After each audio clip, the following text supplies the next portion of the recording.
Trends Research and Advisory is proud to present its Trending Echoes podcast from the Global Media Conference in Abu Dhabi on the 15th of November 2023. My name is Stephen Scarlett from the Global Trends team, and today's topic is climate change and marine biodiversity. Joining us today on Trending Echoes is Dr. Hind Ameri, a marine conservation scientist at the Environment Agency Abu Dhabi, holding a PhD from the University of Exeter, an MSc from the University of Leeds, also in the UK, and an undergraduate degree from Abu Dhabi University. Dr. Hind, Mabruk, you are already widely published in academia. And within that universe of accomplishments, I understand that you have a scientific interest and also a personal affection for the hawksbill turtle, which was the subject of your PhD thesis. Dr. Hind, it's wonderful to have you with us today. A warm welcome from Trending Echoes for what I'm certain will be an interesting, insightful, and also educational, given the specialization of today's subject, discussion. Thank you. Thank you for having me. I'm more than honored to be here discussing a topic that not only am I very passionate about, but I think is very crucial to be discussed in light of recent changes that are happening in our environment. Absolutely critical. In the year of COP28 and also thereafter. Definitely, yes.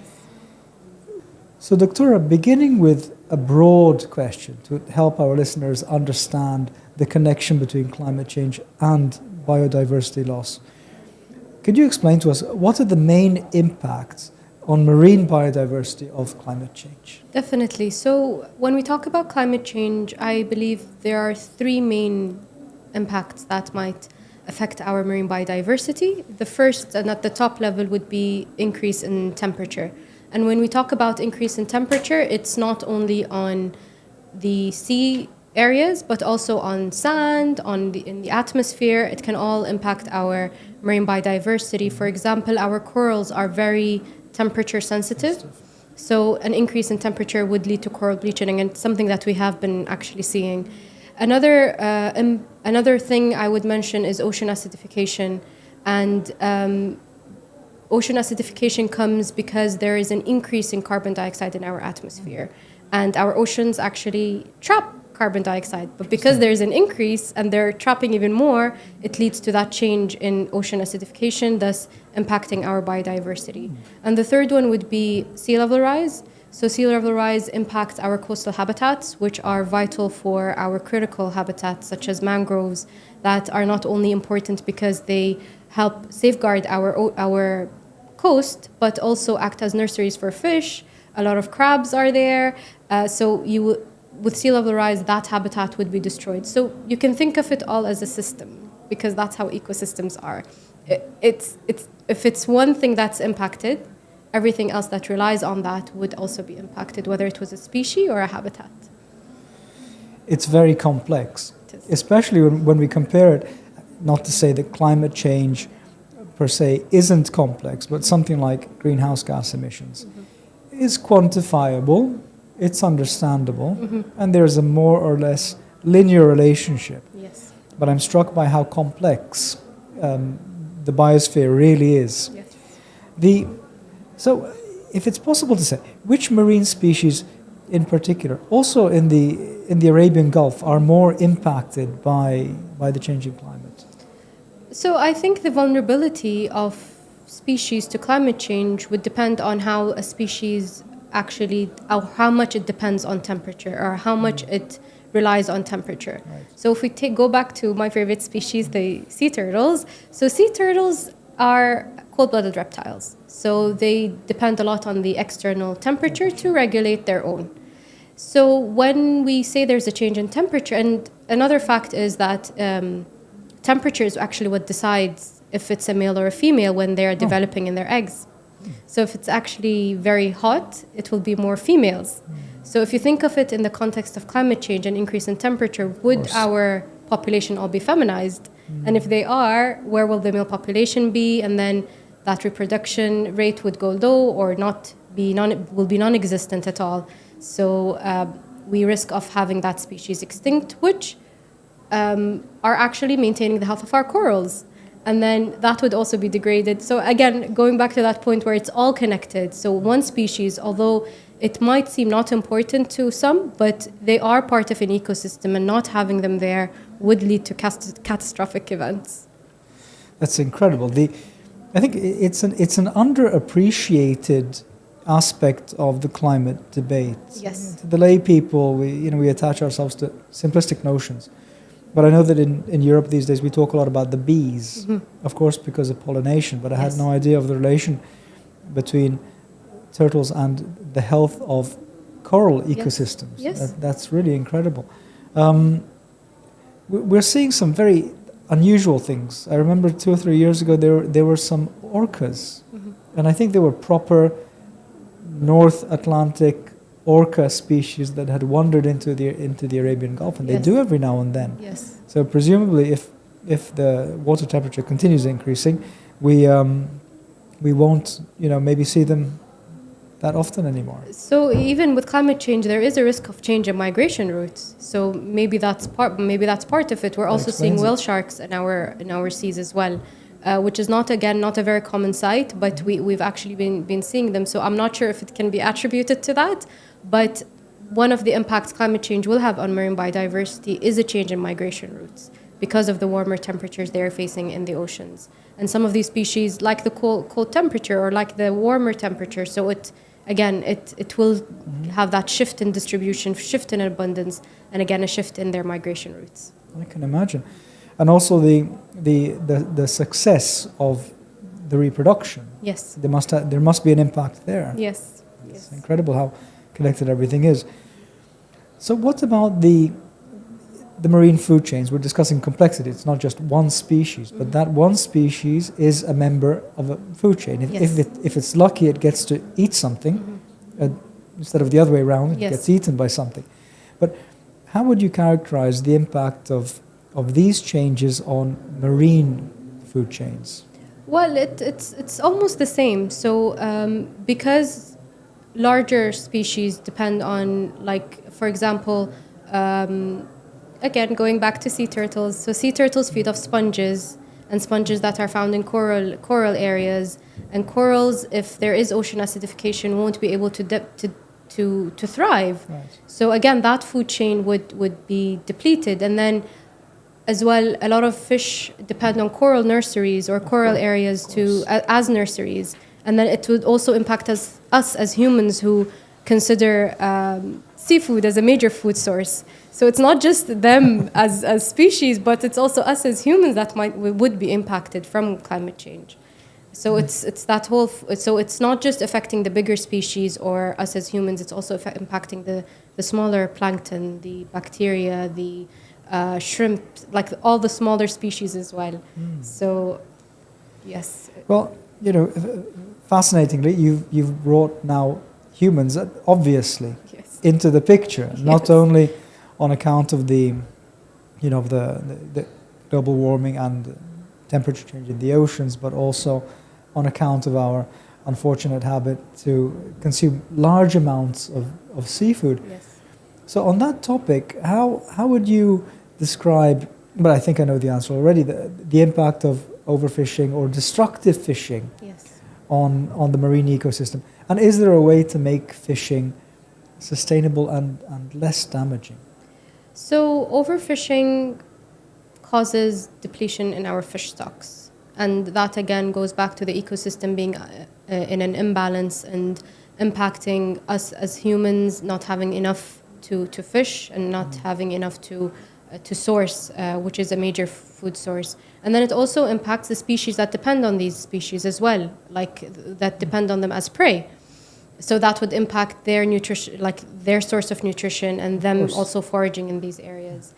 Going back to destructive fishing, so destructive fishing such as using fish nets that maybe destruct the ocean bed would cause the ocean to not be able to sequester carbon as much as it is right now. With the increase of temperature, with the increase of carbon emissions that are going out, we would need those sources because nature will help us in combating climate change. So overfishing would impact the balance or the fish stocks that we have, plus the way that people are fishing or the destructive methods that some people are using will impact the ocean from being able to sequester carbon as well. Again, very complex and very clearly explained. Yes. I have a habit of going to the fish market on Fridays, not all Fridays, but I often do. And I've had this habit over a number of years. And I've seen changes in the sizes of the fish. Mm-hmm. They used to be, relatively large, then they became, quite small, mm-hmm. and then, medium. Mm-hmm. But is that a valid indicator of the state of fish stocks in general and the health of fish populations, or that's too anecdotal? I don't think so, because I'm not really a fish person when it comes to the specifics of fish stocks, but I know that specifically within Abu Dhabi Emirate, there is a strong regulation when it comes to the size of fish that's being fished out of the sea. So we do have people that go out to the fish market early morning to check that the sizes and the species that they're fishing is part of the species list that is okay to be fished, and the size is within the limit that has been published to be okay to be fished. They're not the smaller sizes. Excellent policies. So that's one of the policies that Abu Dhabi Emirate implements on to maintain fish stocks, and also bans on specific seasons for specific type of fish to be fished during their spawning season, to give them that chance to grow and then obviously be fished out, but not to fish the smaller sizes. Interesting. I had no idea that the regulation was that complex, Yes. to take into account spawning season and so on. But of course, it's a scientific approach. Yes. To regulation. Yes. The coastal pollution, I suppose, fortunately we don't have too much of that at least in the Arabian Gulf, this side of the Gulf, but I believe also on the other side. But is that a phenomenon that is of concern to the marine biosphere? Well, when we talk about marine debris, I would say Marine debris, yeah. yes, definitely. I mean, pollution when it comes from, again, humans, from single-use materials such as plastics and there's other single-use stuff that's also harmful. We find a lot of microplastics in our dead turtles, unfortunately, when we've actually looked inside and seen the causes of mortality. Personally, I've seen balloon pieces inside them, pieces of plastic cups. So even though it might not be the main cause of mortality, but we have been seeing them inside these species. When it comes to, for example, industrial waste or any kind of waste that's being deposited into the sea, definitely it will have an impact on marine life. Whether we see it now or we see it later, it might be accumulated within the fish that we eat as well. There are several factors or several ways that may impact them. That is very interesting. Plastics have been on the radar for a number of years, but it's only when we speak with a scientist and a practitioner such as yourself that we actually understand. No, these plastics are ingested, they cause death, they're very harmful. Yes. So we hope to see in the broader trend of decreasing the use of single-use plastics, a strong decrease also in the reach of those plastics into the marine environment. It's very sad to hear about it. Shifting the focus a little bit, Dr. Hind, to a policy kind of perspective. As you know, there is a biodiversity COP, and it's unfortunately under-marketed, underappreciated. When I wrote this question down, I didn't really know the answer. Now I have a greater sense that it's because this is a complicated area. Yes. It's not, unless one has the opportunity to speak, someone such as yourself, able to explain things simply, but in a scientific way, it's hard to grasp to the layperson.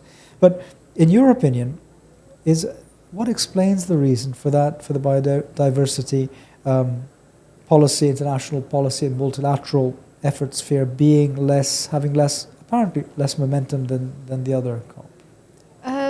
Unfortunately, I honestly hope that it's not. I being someone in this field and being someone that has actually researched the impact of climate change on our marine turtles, I can see it happening now. I can see that the issue is happening now, and it's not something that will happen 5 or 10 years into the future. And mitigation measures will need to take place at this moment for us to not face any issues with our species going extinct, especially with our species.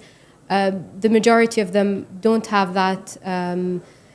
We've actually seen them not migrate to long distances like other species, and that can be due to various reasons. So we know that the species that we have here are local to us, and protecting them should be essential. I don't see it. I don't know why there's this split between the biodiversity and combating climate change, because those should be two together. They should be together. Biodiversity, nature is a solution to combating climate change, so it has to be a conversation that has to be done together. And even though it might be complex, but with biodiversity, I feel that that's the solution, or part of the solution at least. Right. Another thing that struck me is that you said the situation must be mitigated.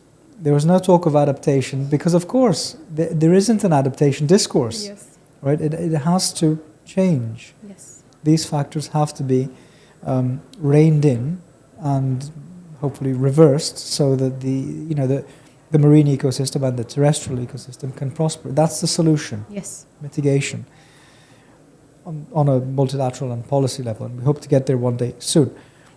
On an individual level, what are the actions that I as an individual or my colleagues can undertake to improve the marine biosphere? What are the practical things that we could do?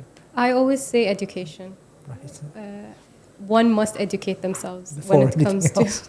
when it comes to anything related to biodiversity, because like you mentioned, it is a very complex topic and it's very intertwined. Like you can't talk or read about something without being curious about another thing. Naturally. And by having that knowledge and by having those facts, you would be able to advocate for it, and would you be able to speak about it, even if it was in very simple terms and in very simple manner to anyone, whether it was kids or adults.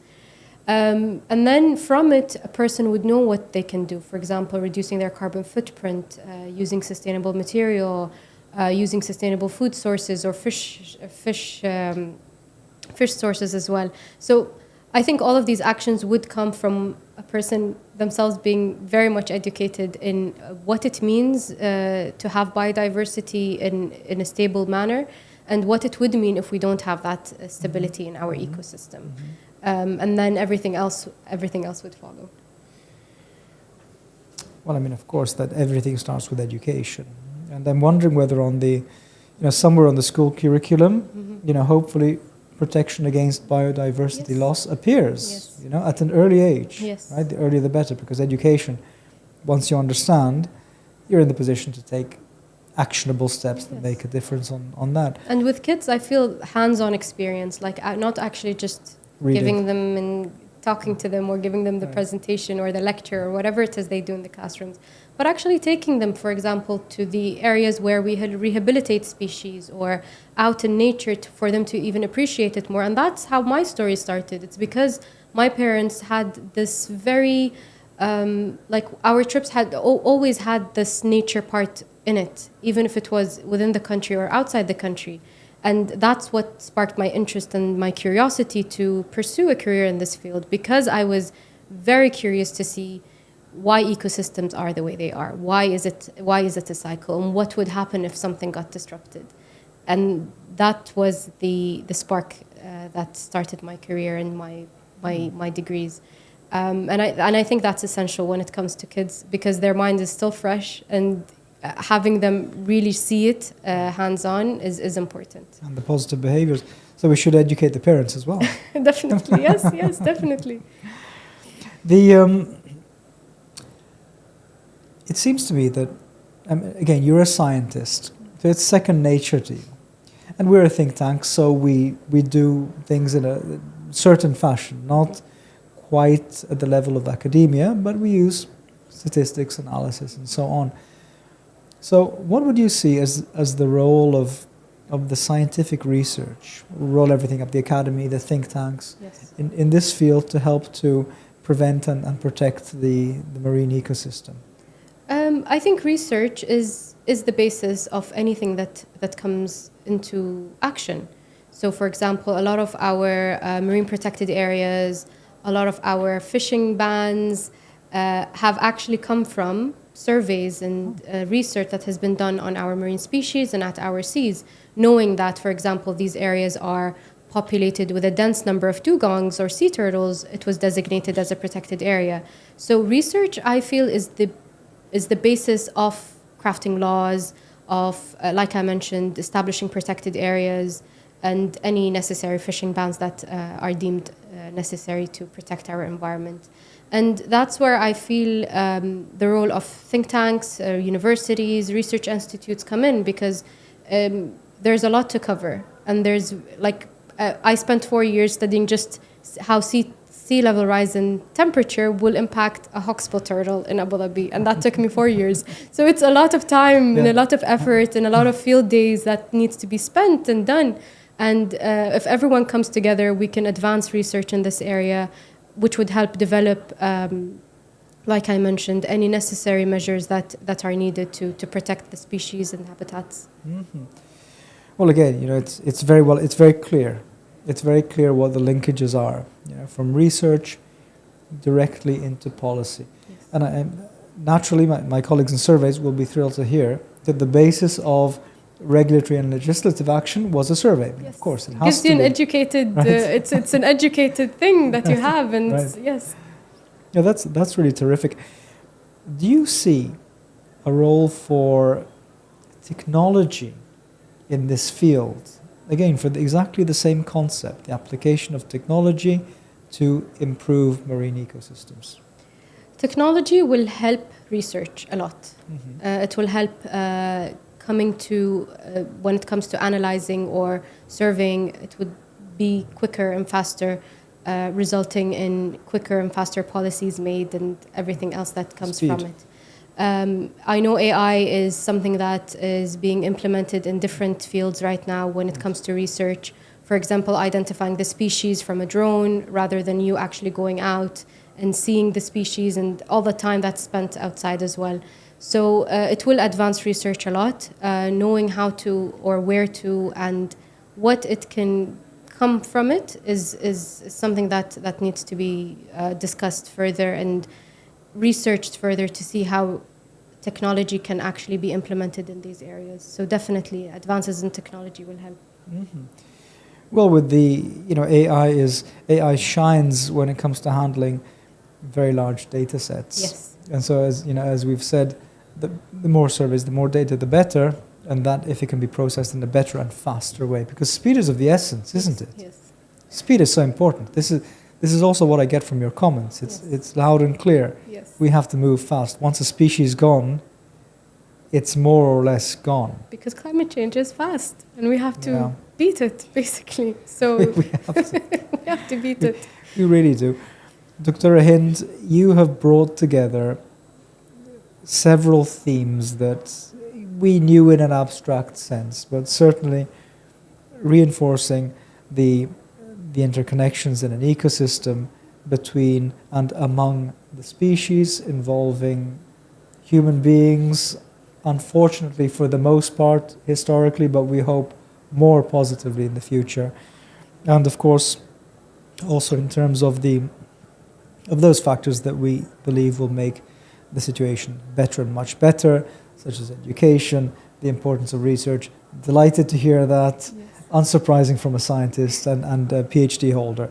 So we thank you very much for being with us today, and we look forward to a continuation of your efforts, which will follow very closely, and all success in the future, Dr. Thank you. This has been a very delightful conversation. Thank you very much. My pleasure.